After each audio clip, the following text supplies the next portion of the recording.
एक दृष्टांत आता है। एक भगवान शंकर का पुजारी, कुछ दिन भगवान शंकर की पूजा किया। भगवान शंकर ऐसे देवता, थोड़ा जलपान नाश्ता पानी करा दो बड़ी जल्दी खुश हो जाते। जैसे कोई कोई आदमी होता 2-4 दिन चाय पानी पिला दो, जहाँ चाहो दस्तखत करवा लो, अफसर अधिकारी। और कुछ अधिकारी ऐसे होते कितनों आप खिलाओ पिलाओ, कहते ना भाई ये काम हम नहीं करेंगे।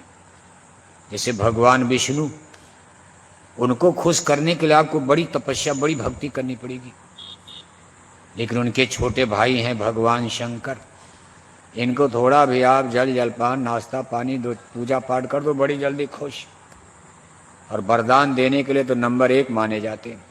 ये भी नहीं देखेंगे बंदूक किसके हाथ में हम दे रहे हैं। चोर के हाथ में देख रहे हैं कि पुलिस के हाथ में बंदूक जा रही है। अब गलत आदमी को बंदूक दे दोगे, मान लो चोर को बंदूक दे दी जाए, पावर शक्ति, तो चोरी ही तो करेगा। एक पुलिस को वही बंदूक मिलेगी, गांव की रक्षा होगी।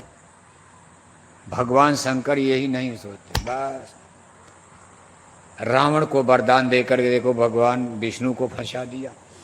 सब वरदान रावण को भगवान शंकर ने ही दिया था। एक बार भस्मासुर को वरदान दे दिए। भस्मासुर ने कहा प्रभु आपका, मैं खुश हो गया। अब जान रहे हैं कि दुष्ट आदमी है, गलत आदमी को पावर नहीं देना चाहिए, लेकिन दे दिया। कहा बोलो वरदान क्या चाहते हो। भस्मासुर ने कहा भगवान हमारे हाथ में ऐसी मिसाइल फिट कर दीजिए कि जिसके सर पर ये मिसाइल फोड़े वो तुरंत मर जाए, चाहे कितनो धनवान बलवान वीर हो बहादुर हो। भगवान शंकर ने आगे सोचा, कहा एवं मस्त जाओ, फिट मिसाइल फिट कर दिया। लेकिन भगवान शंकर ने कहा देखो भाई, जब घर में रहना, स्नान करना, भोजन करना, तो इसका बटन ऑफ कर देना। ये नहीं कि बटन खोल कर नहाने लगे तुम ही भस्म हो जाओगे। जैसे बिजली का बटन ऑन है और तार छू दोगे तो मर जाओगे, करंट आ रही, बटन दबाया जा, स्विच ऑफ। भगवान शंकर ने कहा देखो मिसाइल, लेकिन बटन इसमें लगी है। जब घर में रहना, बाल बच्चों के पास रहना, तो बटन ऑफ कर देना, नहीं जिसको छूगे सब मर जाएंगे। भस्मासुर ने कहा इतना तो हम जानते, इतने बेवकूफ थोड़ो ना मैं। अब एक दिन भगवान शंकर पार्वती के साथ जंगल से जा रहे थे। सामने से भस्मासुर दिखा, आमना सामना हो गया।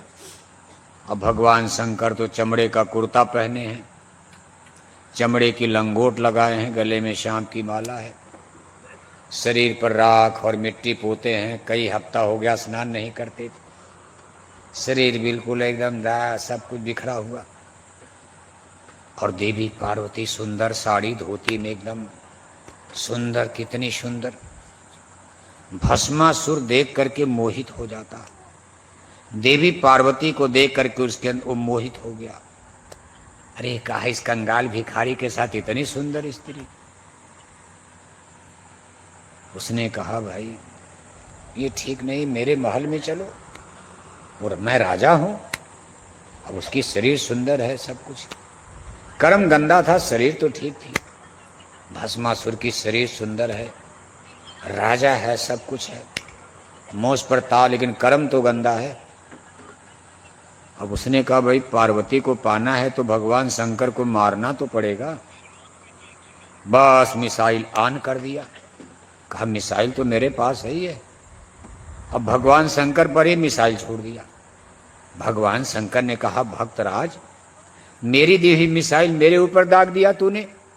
अरे कहा कुछ नहीं, बचो। अब आप बचने वाले नहीं हो। अब भगवान शंकर बेचारे लगे भागने, भागते भागते जंगल, देवी पार्वती डर के मारे जंगल में छिप गई। और भस्मासुर भगवान शिव को दौड़ा लिया। थके मादे भाग रहे, थक करके बेचारे पीछे देख रहे, फिर दौड़े आ रहा, और उसमें से आग की लपटें निकल रही हैं। भगवान शंकर ने कहा तो बड़ी जान आफत में। तब तक देवर्षि नारद अंतर्जामी महात्मा होते, उनको पता चला। तुरंत विष्णुपुरी पहुंचे। क्षीर सागर में भगवान विष्णु लेटे थे। जाकर के कहते रहे आप सो रहे हो, आधा घंटे का समय बचा है, बस 2 ही भाई जिंदा रहोगे, एक भाई आपके खत्म हो जाएंगे अगर जल्दी नहीं करोगे। भगवान विष्णु ने कहा क्या हो गया? अरे कहा भस्मासुर भगवान शंकर को मारने के लिए दौड़ा रहा, थोड़ा ही समय बचा है, जल्दी करो कोई उपाय। भगवान विष्णु ने कहा बात क्या हो गई?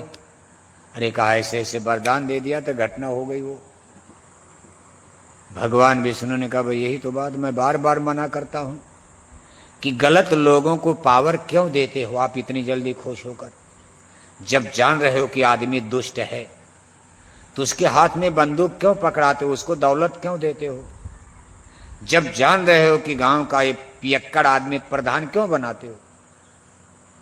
एक शराब पीने वाला आदमी कभी गरीबों की बहन बेटी की गांव में रक्षा करेगा? एक शराब पीने वाला गरीबों को गांव में न्याय देगा? लेकिन आप पियक्कड़ लोगों को ही प्रधान बनाओगे। जो सबसे ज्यादा शराब पिलाएगा वही गांव में क्या बनेगा? क्या बनेगा? तो रोगे कि हंसोगे आप? रो 5 साल रो गाओ इसी तरह, और फिर शराब के नशे में आओगे, फिर उसी पर फिर चुनाव होगा।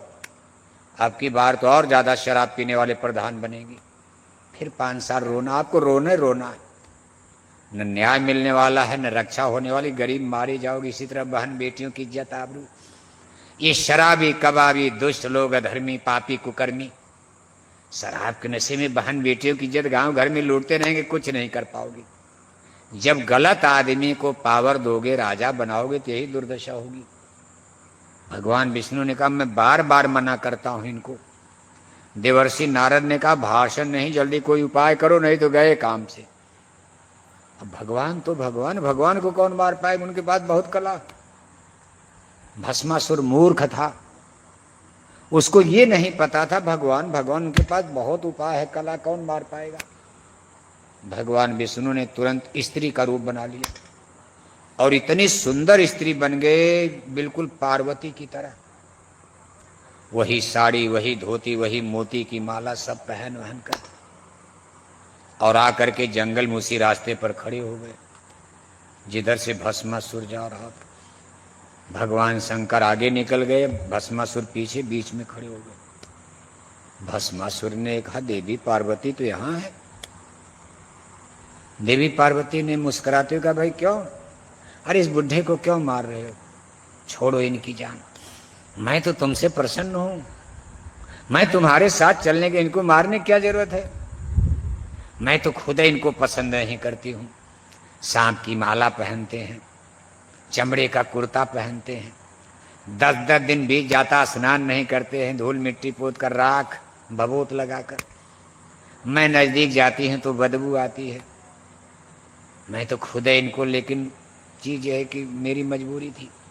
आज तुम जैसा आदमी मिल गया, सुंदर पुरुष, तो मैं चलो, बस मैं इनसे थोड़ा इसलिए प्रसन्न रहती हूं कि जब मैं कभी इनसे नाराज थे कि नाच अच्छी जानते हैं नाचना। एक हाथ सर पर रखकर, एक कमर पर रखकर, एक पैर पर, ये घंटों नाचते रहते। यही इनके अंदर एक कला, इसी से मैं थोड़ा बहुत इनसे खुश हो जाती हूँ। जब मैं इनसे नाराज होते तो ये हमको नाचो दिखा करके खुश कर लेते। भस्मासुर ने कहा ये तो मैं भी नाच दूंगा, चिंता मत करो। तो देवी, उन्होंने कहा भाई अच्छा थोड़ा दिखा दो। वो तो थे भगवान विष्णु, भस्मासुर ने सोचा देवी पार्वती ही बोल रही। वो तो रूप बनाया था भगवान विष्णु, देवी पार्वती डर के मारे जंगल में छिपी। अब उसको तो नशा चढ़ा, तो तुरंत एक हाथ सर पर रखा, एक कमर पर खड़े होकर लगा, और इतना उतावला था, मिसाइल की बटन ऑफ किया नहीं, बटन तो चालू थी, बटन ऑन थी। जब सर पर ऐसे रखा तो विस्फोट हो गया और भस्मासुर वहीं जल करके भस्म हो गया। भगवान विष्णु अपने रूप में प्रकट हो गए। भगवान शंकर थोड़ी दूर जाकर के चुपचाप कि भाई अब भस्मासुर नहीं आ रहा, आराम फरमा रहे। भगवान विष्णु पहुंचे, पकड़ा, देवी पार्वती को जंगल में खोजा, छिपी थी। फिर भगवान विष्णु लगे डांटने, कहा मैं बार बार समझाता हूं कि गलत आदमी को शक्ति आप क्यों देते हो। भगवान शंकर ने कहा भाई ये तो मुझे माँ का वरदान है, मेरी तमोगुण से उत्पत्ति हुई है, माँ से पूछिए मुझको ऐसा क्यों बनाया। माँ माने अष्टांगी देवी, आज शक्ति दुर्गा, जिनकी हिंदू लोग नवरात्रि में 9 दिन आप पूजा, उनको अष्टांगी देवी, ये ब्रह्मा विष्णु शंकर की माता मानी जाती हैं भी। इनको जगत जननी माता आदि शक्ति दुर्गा, आद्या महाशक्ति, आदि शक्ति जेह जग उपजाया, सोय अवतरे मोरिय माया। भगवान शंकर कहते भाई मेरी उत्पत्ति ही तमोगुण से हुई है, माँ ने मुझको इसी तरह बनाया है, मेरी आदत सुधरने वाली, मुझको कोई भी कुछ खिला पिला देगा, वरदान तो दे दो, आप लोग संभालो अपना, आप संभालो, आप बचाओ, लेकिन मेरी आदत ये सुधरने वाली, और आज तक नहीं सुधरी। आज तक भगवान शंकर की आदत इस कलयुग में भी सुधरने वाली नहीं, आगे भी नहीं सुधरेगी, और बार बार भगवान को जन्म लेना पड़ेगा। भगवान शंकर ने कहा मैं तो रावण कंस सबको वरदान देता रहूंगा, और ये धरती पर अत्याचार जो करेंगे और आप जन्म लेकर के इनको मारते रहो, लीला चलती रहेगी। रावण को दे दिया वरदान, आना पड़ा उनको। आखिर उनके बिना कौन बचाएगा संसार को? किसी नेता लीडर के बस का है धर्म बचाना? बताओ आप। सब छोटे छोटे बच्चे आज दारू पे कौन पर बचाएगा आप? छोटे छोटे बच्चे आज देखो आजमगढ़ में शराब पीने लगे। हम लोग 43 साल से बोरा पहन रहे हैं। सन 15 मई 1983 को गुरु महाराज ने बोरा पहनाया। सन 1983 2026 करीब करीब 43 वर्ष हो चुका।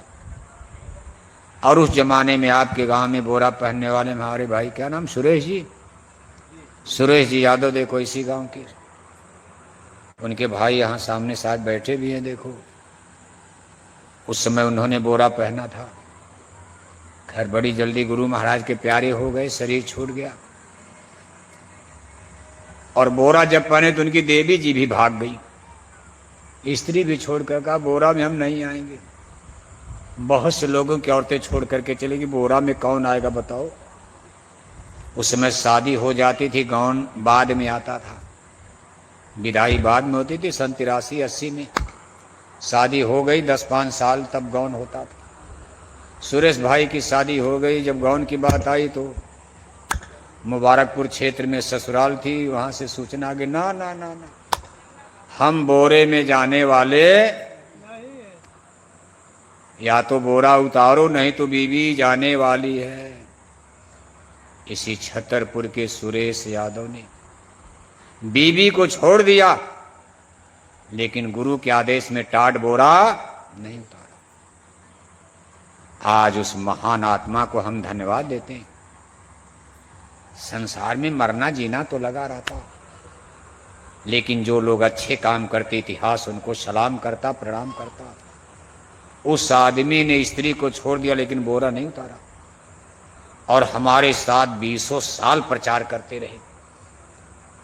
जो 2-4 पैसे अपनी गरीबी में कमाते थे, लाकर डीजल पेट्रोल झंडा पर्चा पोस्टर में दे देते थे, और अंत में गुरु महाराज ने उनका उद्धार भी कर दिया। शरीर तो किराए का मकान, सबको चलना। एक मर करके बंधे जात जंजीर, एक सिंहासन चल चले, एक बंधे जंजीर। राजा महाराजा मर करके जंजीर हथकड़ी बेड़ी लगाकर नरकों में, और भक्त जन मरने के बाद सिंहासन पर चढ़कर स्वर्ग वैकुंठ ईश्वर के देश में जाते हैं।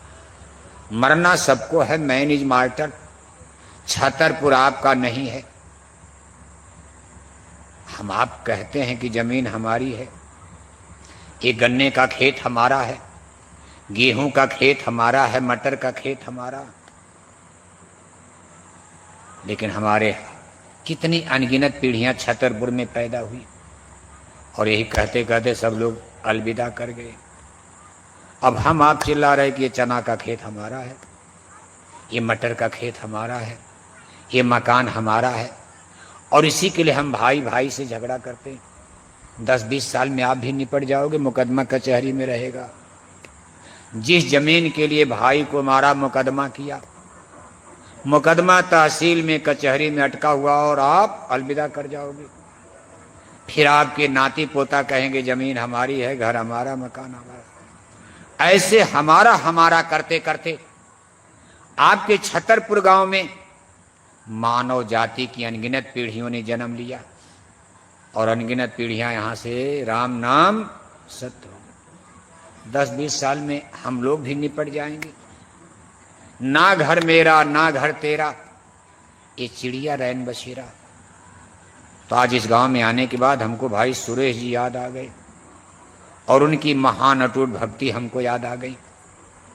इसी गांव में देखो हमारे भाई राम आधार जी, खैर उनको तो गांव में यहाँ रहने का मौका कम मिला, रायबरेली में फॉरेस्ट विभाग में नौकरी किए। उन्हीं के भाई देखो भाई राम सुधार जी भी टाट, दोनों भाई बोरा पहने। और राम आधार जी ने रायबरेली में रहते हुए मध्य उत्तर प्रदेश, सीतापुर, खेरी, लखनऊ, हरदोई, रायबरेली, फतेहपुर, बहुत बड़ा उन्होंने काम किया। नौकरी से रिटायर हो गए। अब थोड़ा इस समय अस्वस्थ है, नहीं घर पर ही, नहीं तो यहाँ आते हो। ये लोग जो लोग काम किए हैं, इतिहास कभी इसको भूलता नहीं। अच्छे रास्ते पर, परमार्थ के रास्ते पर मुसीबत तकलीफ तो भगवान राम पर भी आ गई, क्या करोगे आप? तो क्या कहोगे भगवान भगवान नहीं थे राम? सीता हरण मरण दशरथ का, वन में विपद परी, करम गति टारे नाही तरी। सीता जी से शादी हुई, जनकपुर से अयोध्या आती, अभी 2-4 साल भी नहीं बीता तब तक दोनों लोगों का वनवास हो गया। महल छूट गया, जंगल में जमीन पर सोना पड़ा। अभी चित्रकूट नहीं पहुंचे तब तक सूचना मिली कि पिता दशरथ मर गए। और आगे जब पहुंचे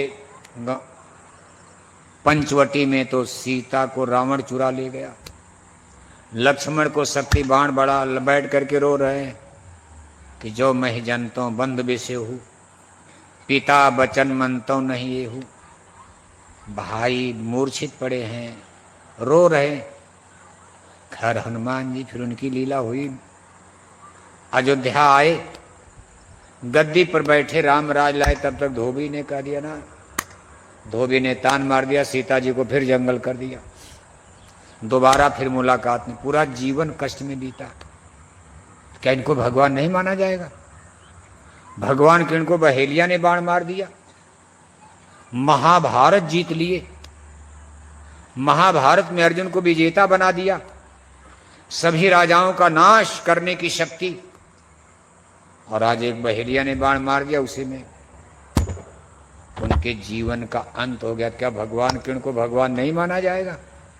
ये जन्म मरण तो चलता रहेगा। आदमी का कर्म देखा जाता। छोटी छोटी उम्र में लोग मर गए। 32 साल में जगत गुरु शंकराचार्य मर गए। आज उनके 4 पीढ़ 4 शंकराचार्य, और 32 साल की छोटी उम्र इतना बड़ा काम करके चले गए। आप कहोगे भाई भगवान शंकराचार्य इतनी कम उम्र में कैसे, उनको 100 साल जीना चाहिए था। लेकिन नहीं, ईश्वर को मंजूर था, इतनी छोटी उम्र में चले गए। लेकिन काम कितना बड़ा करके गए जगत गुरु शंकराचार्य। आज उनके 4 पीठ भारत में बने हैं, 4 शंकराचार्य। पूरब में समुद्र के किनारे उड़ीसा पर जगन्नाथपुरी एक गुरु वहां बैठे हैं। पश्चिम में द्वारिका के तट पर पश्चिमी सीमा पर द्वारिकापुरी शंकराचार्य। उत्तर में देखो केदारनाथ, वहां शंकराचार्य। दक्षिण में कोचीपुरम 4 शंकराचार्य। अमर हो गए इतिहास में। आज महाकुंभ का मेला लगता है तो शंकराचार्य को इलाहाबाद में सबसे पहले याद किया जाता है। चारों शंकराचार्य वहां मौजूद रहते। कहने का मतलब यह है कि अच्छे काम, संसार तो आपका थोड़े दिन का है, चलो जैसे तैसे सबका जीवन बीतेगा। रिक्शा चलाओगे तब भी रोजी रोटी चलेगी, मजदूरी करोगे तब भी रोजी रोटी चलेगी, दिन भर शराब पियोगे तब भी तो कहीं न कहीं रोटी और पेट तो भर ही जाएगा।